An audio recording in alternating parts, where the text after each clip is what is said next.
Okay, so I have a couple questions about my presentation and I'm going to answer them for you. So Isabella asks, will the wolf population decline now that they're not protected anymore under the law? I respond to that by saying I definitely see a decline coming. Just as there was deforestation in the 1900s, there is deforestation now. I don't think as many people will go out hunting wolves for their pelts anymore, but you never know. She also asks, will it become a cycle of protection and then repeal and then protection and then repeal? And to that I say, I think that will have to depend on who's in office and um, like what their priorities are as far as conservation.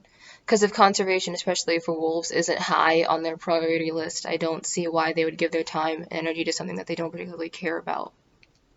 So basically, it depends on who's in office. I would hope not, but like I would hope conservation will be like a high priority for everybody.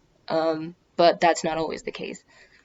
Kim asks, what is the role of beta wolves, and how are the roles of all of the pack members determined? So beta wolves, the highest ranking of the subordinate wolves in the pack. And by subordinate, I mean under the alpha. Anybody under the alpha is a subordinate. So the highest of those is the beta. There's not a lot that's known about them, not as much as the alpha role and the omega role. Um, but I think a safe way to put it is to say that they're second in command, so they like oversee the pack under the alpha. So like vice president, kind of, sort of. In general, I think there's usually a beta female and a beta male, just as there's an alpha female and a male. I think in my presentation, I said something that was wrong. I said there was only an alpha male and then just the female, but it's an alpha mated pair, and then there's also a beta mated pair, as far as I know right now.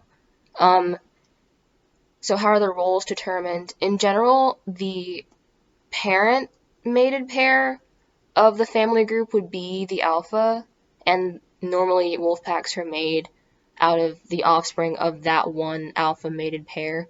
But if it gets too large, then the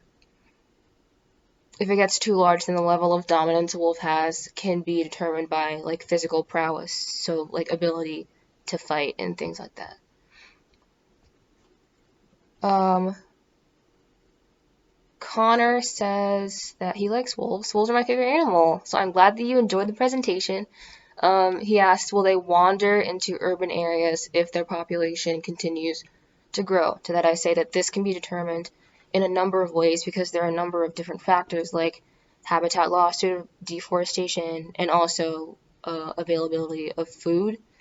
So about deforestation, the location of deforestation in relation or in vicinity to a wolf's habitat may cause confusion, which can lead to wandering because all of a sudden they're like, there used to be a stump here, there used to be a clearing here, where are there buildings all of a sudden?